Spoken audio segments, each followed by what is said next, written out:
भारतीय मर्म की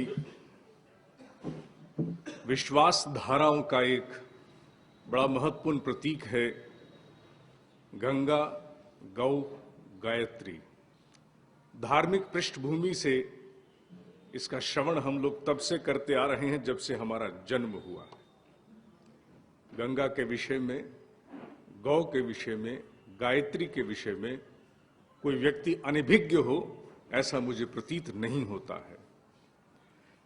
लेकिन इतनी महानता इनकी क्यों है, इतनी महत्ता क्यों कर है इनकी? इन तीन आस्था के प्रतीक के प्रति हम अत्यधिक श्रद्धा क्यों व्यक्त करते हैं? इसके पीछे कोई कारण है या मात्र धर्मांधता है? गंगा मात्र जल है और पूरी पृथ्वी पर इतनी नदियां हैं जिसकी कोई सीमा नहीं। गाय अकेला पशु तो पूरी पृथ्वी पर नहीं है और ना ही गायत्री पूरी सृष्टि में इकलौता मंत्र है। तो फिर क्यों इन तीनों के प्रति अत्यधिक श्रद्धा की अभिव्यक्ति है? इन्हें इतना ज्यादा, जिसे कहते हैं कि अनावश्यक प्रायोरिटी क्यों दी जाती है? इन्हें आस्था के बिंदु क्यों माना जाता है? आस्था माने गहरा विश्वास, the rock bed of our belief system. ये एक बड़ा प्रश्न है। इस प्रश्न के निदान की आवश्यकता मेरी पीढ़ी को तो नहीं है, क्योंकि उनकी तो हो चली जितनी होनी थी। इसकी आवश्यकता उस लड़के को है, उस लड़की को है जो इस आयु में थी, जो अभी लड़की यहां खड़ी थी जिसने अभी एंकरिंग की है। जो बच्चे अभी 18, 20, 22 साल के हैं, 25 साल के हैं, उन्हें इसके बारे में अवगत होना बहुत आवश्यक है, ताकि यह स्पष्ट हो सके कि हमारे जितने भी पूर्वज थे उन्होंने आस्था के प्रतीक अंधे होकर नहीं चुने। उन्होंने अफीम की गोली खा करके धर्म की अवधारणा नहीं की। उन्होंने अध्यात्म मूलतः चेतना का विज्ञान है, जिसका कण कण पूरित है किसी न किसी तथ्य, किसी न किसी सत्य के आधार पर। बिना पृष्ठभूमि के हमारे यहां किसी प्रकार के तथ्य की अवधारणा कभी नहीं की गई है। रोम रोम में संव्याप्त है चेतना। आइए गंगा के विषय में हम श्रवण करते हैं। कहते हैं कि जब मनुष्य को किसी प्रकार की श्रेष्ठता को वर्ण करना हो तो उसका पहला आधार है पवित्रता की स्थापना। श्रेष्ठता माने दिव्यता, दिव्यता माने अपने भीतर की उन अवस्थाओं को जागृत कर पाना जो सामान्य जीवन में जागृत नहीं होती है। अच्छा, कौन सी क्षमताएं हैं? वो क्षमताएं हैं जो हर जीव में निहित हैं, लेकिन क्योंकि इस जीवन सामान्य घटनाक्रम के चक्र में ही उलझ जाता है, इसलिए उन क्षमताओं पर विवरण कभी नहीं आता।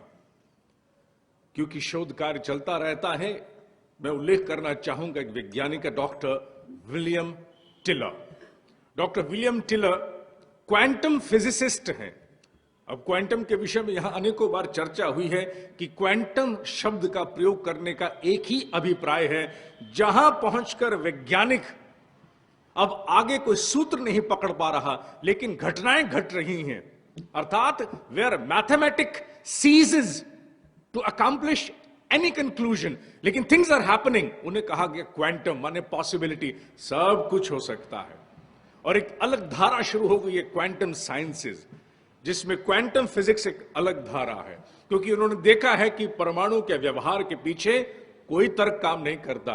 2 + 2 4 नहीं है, 2 दूनी 4 भी नहीं है, 2 - 2 0 भी नहीं है। कुछ अलग ही दुनिया है जो इस सृष्टि के जितने भी नियम हम जानते हैं उससे भिन्न है।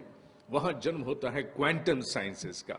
डॉक्टर विलियम टेलर का मानना है कि मनुष्य अगर अपने भीतर की निधियों को जागृत करना चाहे, give an extension to your normal ordinary life, तो बहुत आवश्यक है कि भीतर पवित्रता की स्थापना की जाए।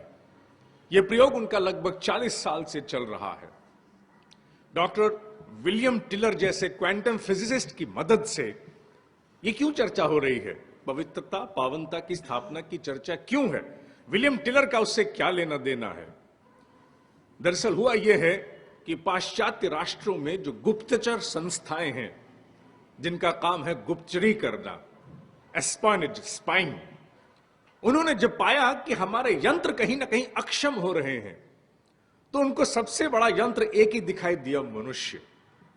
इसके भीतर कुछ अद्वितीय अतीन्द्रिय क्षमताएं हैं, इन्हें कैसे जागृत कराया जाए। भारत में नहीं, भारत में इसके प्रयोग नहीं हुए अभी, इसके प्रयोग पाश्चात्य राष्ट्रों में बहुत हो चुके हैं। उन्होंने सबसे पहला प्रयोग जो किया वो किया दूरदर्शन और दूरश्रवण का। अब दूरदर्शन और दूरश्रवण का कैसे प्रयोग किया? उन्होंने हमारे यहां जो नाद योग की साधना होती है, लय योग के अंतर्गत हम ओंकार ध्वनि पर ध्यान केंद्रित करते हैं, उन्होंने वहां कृत्रिम रूप से नाद योग की ध्वनि को मशीन से उत्पन्न किया, जिसे उन्होंने बाइनॉरल साउंड का नाम दिया। बाइनॉरल साउंड के माध्यम से उन्होंने कुछ विशिष्ट लोग चुने और उन्हें उस पर साधना कराई। जब उन्होंने साधना कराई तो उन्होंने धीरे धीरे पाया कि साधना के बाद उन चुने हुए विशिष्ट लोगों में अतीन्द्रिय क्षमताएं जागृत हो गई। वहां कोई योगी नहीं था, वहां हमारे ऋषि नहीं थे। क्या क्षमताएं जागृत हो गई? वहां ऐसी क्षमताएं जागृत हो गई कि 1 किलोमीटर से लेकर के और 2000 किलोमीटर दूर अगर किसी व्यक्ति का चित्र दिखा दीजिए तो वो वहां बैठे बैठे उसकी पूरी आसपास की अवस्था का ब्यौरा दे सकते थे। ये कहां की बात हो रही है? ये बात हो रही है पाश्चात्य राष्ट्रों में, विशेषकर अमेरिका की बात हो रही है। उन्होंने कोई मंत्र नहीं जपा, उन्होंने आस्था का कोई प्रतीक नहीं बनाया, मात्र मशीन के द्वारा उत्पन्न एक कृत्रिम ध्वनि पर अपना पूर्ण मनोयोग, अपना ध्यान केंद्रित करते हुए उन्होंने अतीन्द्रिय क्षमता को विकसित कर डाला। लेकिन वो विशिष्ट लोग कौन चुने गए? वो विशिष्ट लोग वो चुने गए जो उनके अनुसार पवित्र मानसिकता से पूरित थे। क्यों चुने पवित्र मानसिकता वाले? Why not any Tom, Dick, Harry?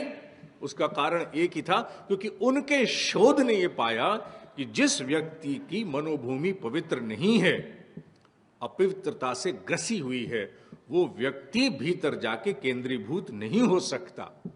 उसके भीतर की अपवित्रता नाना प्रकार के दोषों के द्वारा बार बार आकर के उसकी मानसिकता को प्रभावित करेगी। ध्यान केंद्रित होगा नहीं, क्षमता जागृत हो नहीं सकेगी। तो आधार यह पाया गया कि अगर मनुष्य को, और बात कहां की हो रही है? क्वांटम साइंस की।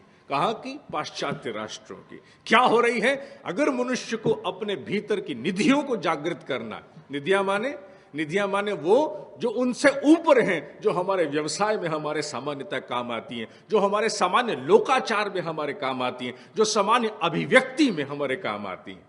Above that what we call as mundane affairs of the life, उन सब से ऊपर की बात हो रही है।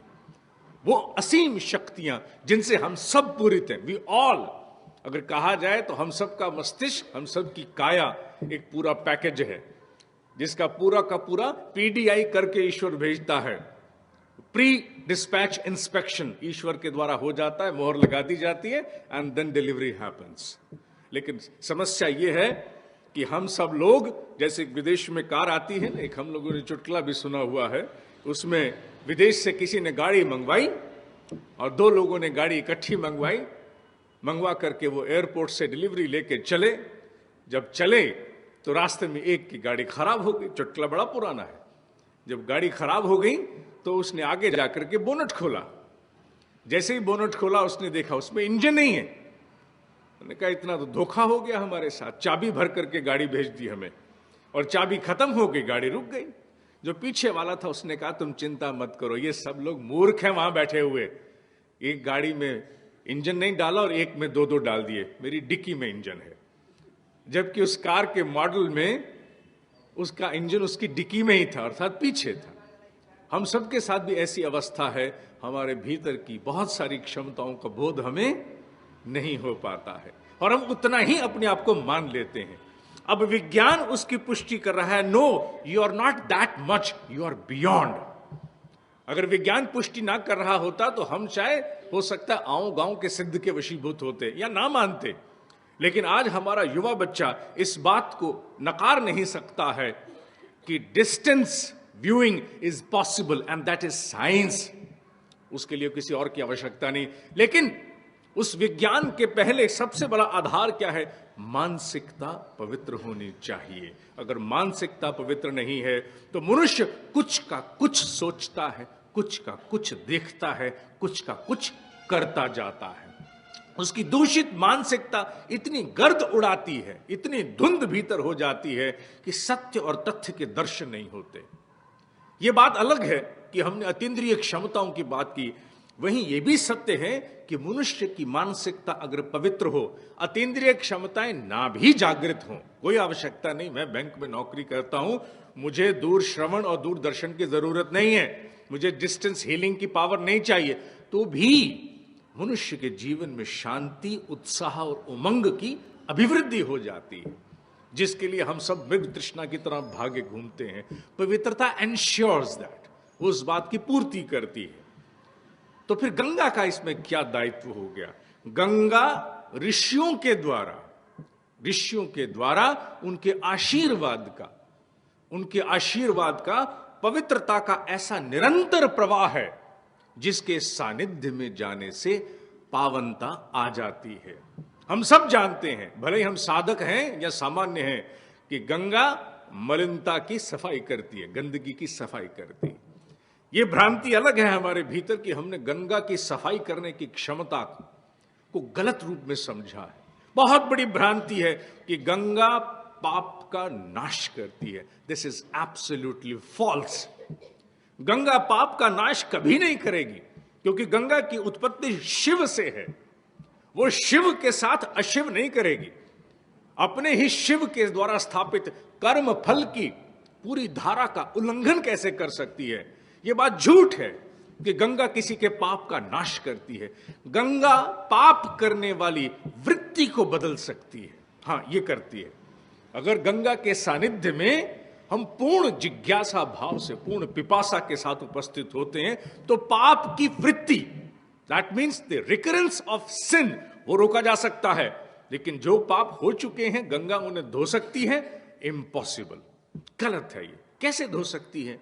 अगर गंगा ये काम करना शुरू कर दे, हमारे पाप धोना शुरू कर दे, तो सबसे पहले उसने शिव के साथ धोखा किया, शिव के साथ अशिव कर दिया, कन्फर्मिटी के साथ नॉन कन्फर्मेंस कर दी। क्यों? क्योंकि शिव ने ही स्थापित किया है कर्म फल को।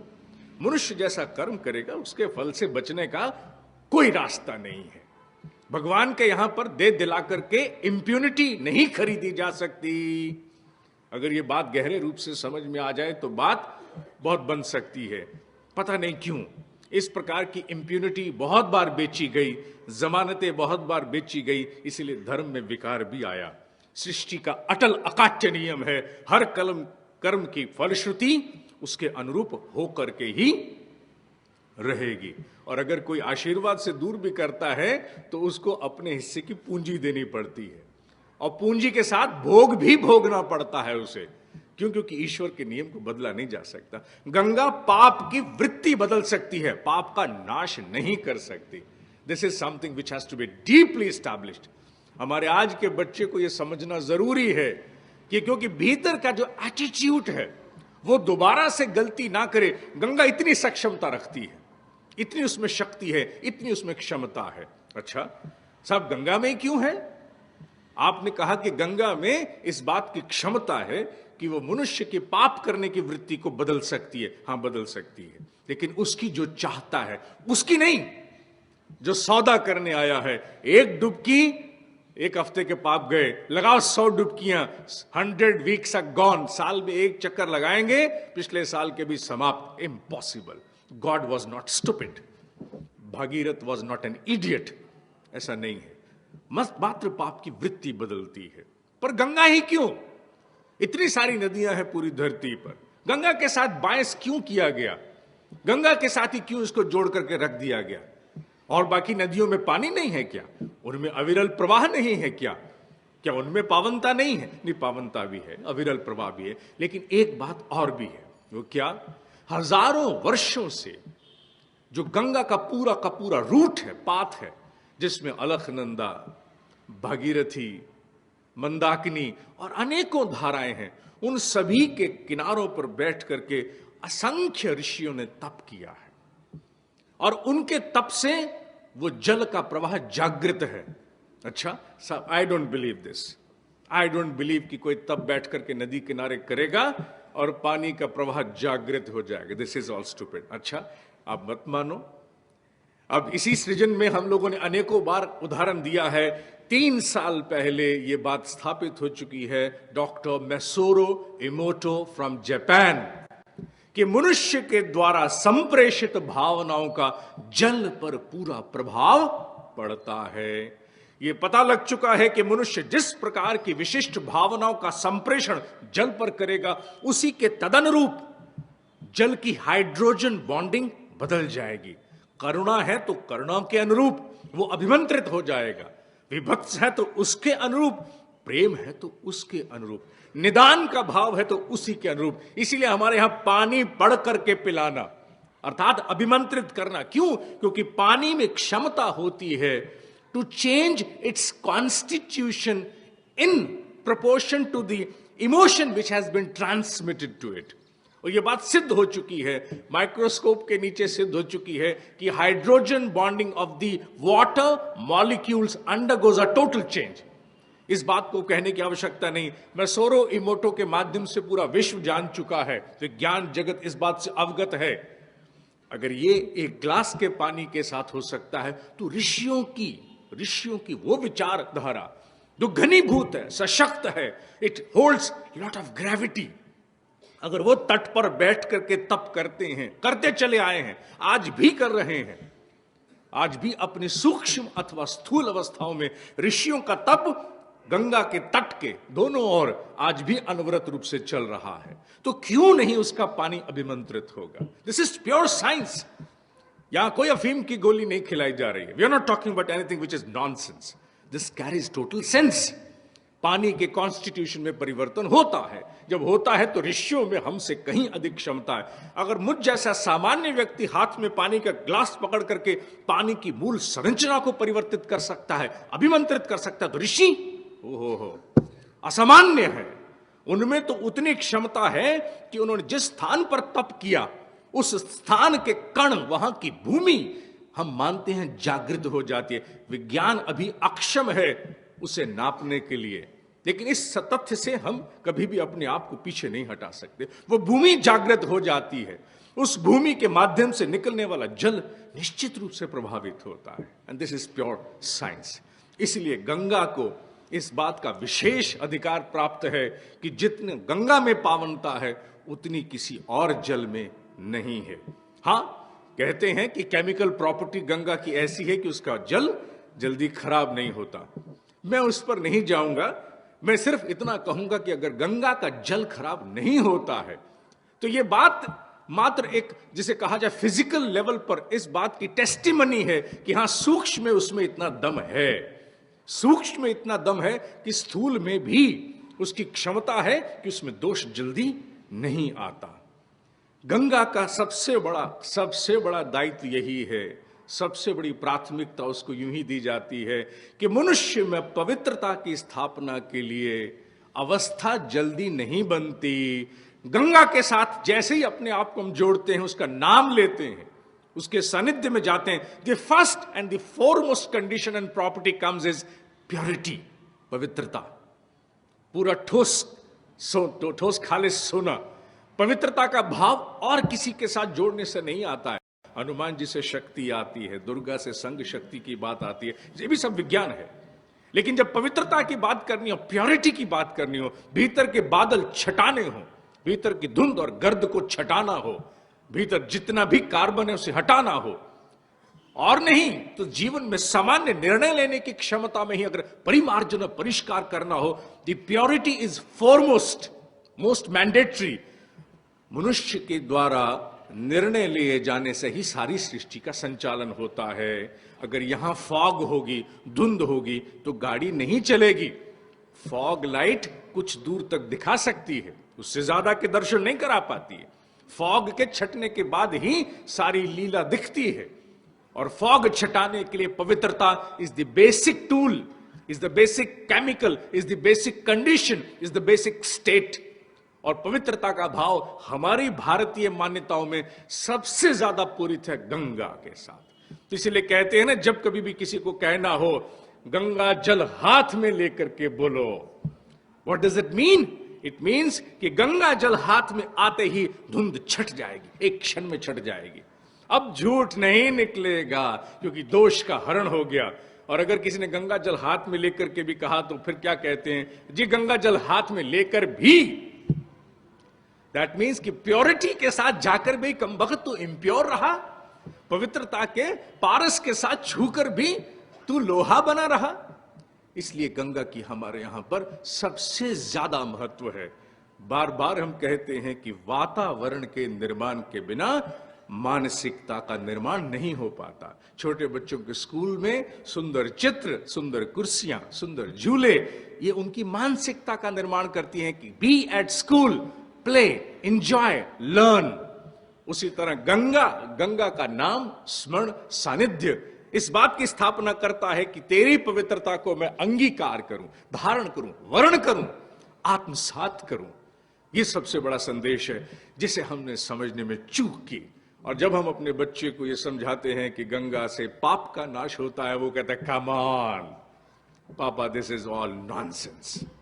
क्यों? क्योंकि वो सच कह रहा है। ये कैसे हो सकता है कि मैं कोई त्रुटि करता रहूं, मैं दोष आचरण से पूरित रहूं और एक डुबकी, वन पर्टिकुलर डिप, वो मुझे पूरी तरह मुक्त करा दे? वो नहीं मानेगा। लेकिन वो इस सत्य को मानेगा और गंगा के सूक्ष्म प्रभाव को देशी नहीं, हमसे ज्यादा विदेशी भी समझ रहे हैं। मैं जब जब ऋषिकेश जाता हूं तो मैं वहां गिनती करने का प्रयास करता हूं कितने मेरी जैसी चमड़ी वाले हैं, कितनी गोरी चमड़ी वाले हैं। जब मैं गिनती करता हूं तो कई स्थानों पर दे आउट नंबर में वो मुझसे कहीं ज्यादा होते हैं। और उनसे आप पूछिए, वहां पर वो किसी प्रकार का कोई नशा करने नहीं आए हुए। उनसे एक ही बात पूछिए आप, वो अपनी भाषा में आपको कहेंगे हम गंगा मैया के पास आए हैं। ये ठीक है, उनमें से कुछ मिल जाएंगे जो कहेंगे हम योग सीखने आए हैं या हम प्राणायाम सीखने आए हैं, आदि आदि कुछ होंगे। अधिकांश उनमें से वही लोग होंगे जो कहेंगे हम गंगा के सानिध्य में आए हैं, क्योंकि सूक्ष्म संवाद गंगा करने में सक्षम है। अगर सफाई करने के लिए मनुष्य भीतर से तैयार होकर गंगा के सानिध्य में जाए, मेरे अपने जीवन का वर्षों वर्षों का अनुभव है।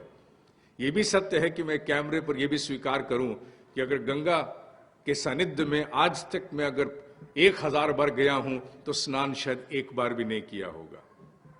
लेकिन यह भी सत्य है, और यहां बैठे कम से कम 40-50 लड़के यहां भी होंगे ऐसे बैठे हुए जिन्हें ऋषिकेश हम लोग 2 बार ले गए, और गंगा के शाम के समय जो सानिध्य होता था, दैट वाज समथिंग बियॉन्ड। सारी दुनिया, सारे टेलीविजन चैनल, सारे great Indian laughter show, big boss, सब भूल जाता है उस समय। And you go into different world. भीतर एक अलग दुनिया शुरू हो जाती है, अलग आनंद आता है शाम के समय। अब आरती में बैठे, you are in a different world. उस प्रकार की मानसिकता को आप आसानी से कहीं तैयार नहीं कर सकते हो।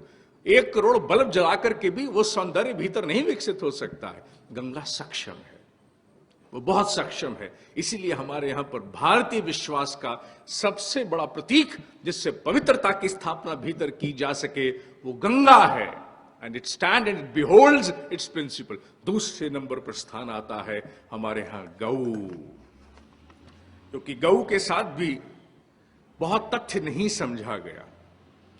वस्तुतः ज्यों-ज्यों भारतीय मान्यताएं धर्म की पृष्ठभूमि से निकल करके अध्यात्म अर्थात विज्ञान में आएंगी, उनका प्रसंग ज्यादा स्थापित होगा।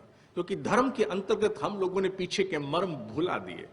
हम मात्र मानते चले गए जो आज मूढ़ मान्यताएं दिखती हैं। लेकिन ज्यों-ज्यों ये सरक करके अध्यात्म की दृष्टि से देखे जा रहे हैं, from the perception of science, पूरी बात ही बदल जाती है। गऊ के बारे में क्यों, व्हाई नॉट? क्या पाप किया भैंस ने, बकरी ने क्या गुनाह किया?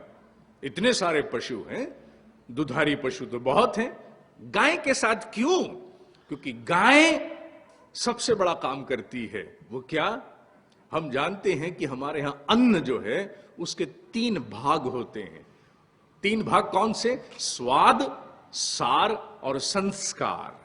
स्वाद जिसको जिह्वा पहचान के कहती है come on, this is beautiful, wonderful, बड़ा स्वादिष्ट है।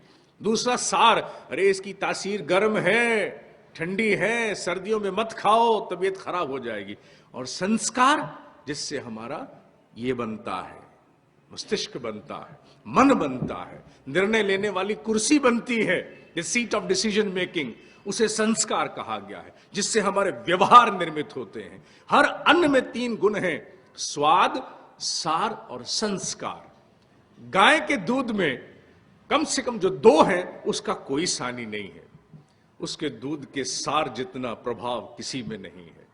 अब तुम सब जानते हैं कि एंटीबॉडीज के निर्माण के लिए गाय का दूध ही, वहीं से सब सीरम आदि उठाए जाते हैं। This is something which established, commonly known fact, इसको कहने की आवश्यकता नहीं है। और संस्कार, जितना सुंदर गाय के दूध का संस्कार है, भैंस नहीं दे सकती।